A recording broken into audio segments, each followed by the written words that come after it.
Literacy in Action. I'm Amber, and I'm here with Amanda and Dr. Frayser. And today we're diving into one of the most practical parts of lesson planning, and that's selecting vocabulary for your reading lessons.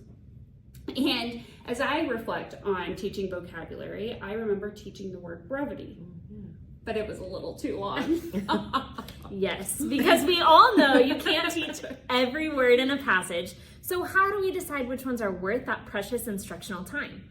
Also, just to clarify, we are not trying to create walking dictionaries. We just want thoughtful humans who can say something better than thingy. That's where Beck's 3 tiers of vocabulary come in. They give us a clear way to think about which words matter most for comprehension and for long-term language growth. And listen, if you don't know the word cooperate, we should probably work on that together.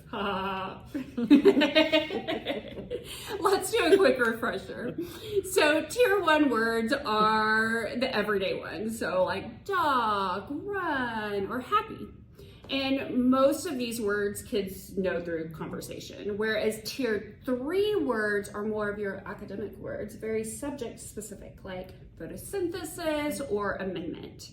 And in the middle, we've got the gold mine, tier 2 words. Exactly. Tier 2 words are high utility words that show up in lots of different contexts. Words like curious, fortunate, or discovered. When we teach those, students can use them again and again in new situations. And that's why we say that tier 2 words give you the biggest bang for your buck. They build understanding for the text and expand students' language for future reading and writing. Yeah, so when you're planning, you aim to pick about 3 to 5 tier 2 words per reading selection.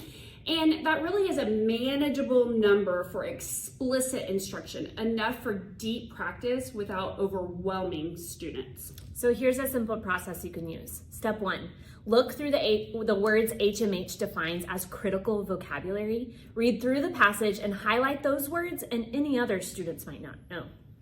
Step 2, ask yourself, which of these words are essential to understanding the text? And then step 3, check which of these words are useful across many different contexts. If a word meets both unknown and high utility, it's probably worth teaching. If the word needs a microscope, a lab coat, and goggles, probably not. Let's take an example. Say your passage says, the children gathered around the kindling fire. Fire is a tier 1 word because students know it. Gathered might be your tier 2 word. It's not too hard, but it's useful and it can be applied in lots of contexts. But kindling would probably be a tier 3 word because it's specific to the topic, but not like high utility for general use. Another practical tip, choose words that students can actually use in discussion or writing. If it's too rare or abstract, it's harder to internalize. And remember, word learning sticks best when students hear it, say it, and use it multiple times. Bring those words back into conversation and connect them to new texts. Yeah, so to wrap up, we focus on tier 2 words, those rich, useful, transferable ones. Choose 3 to 5 per passage and look for words that are high utility, unknown to students, and key to comprehension. When we're intentional about word selection, vocabulary instruction stops feeling random. It becomes purposeful and powerful. That's the heart of literacy in action. Small moves that make a big impact on how kids talk, think, and understand text. And teachers, if no one has told you yet, today, you deserve a coffee. Or tea. Or Diet Coke.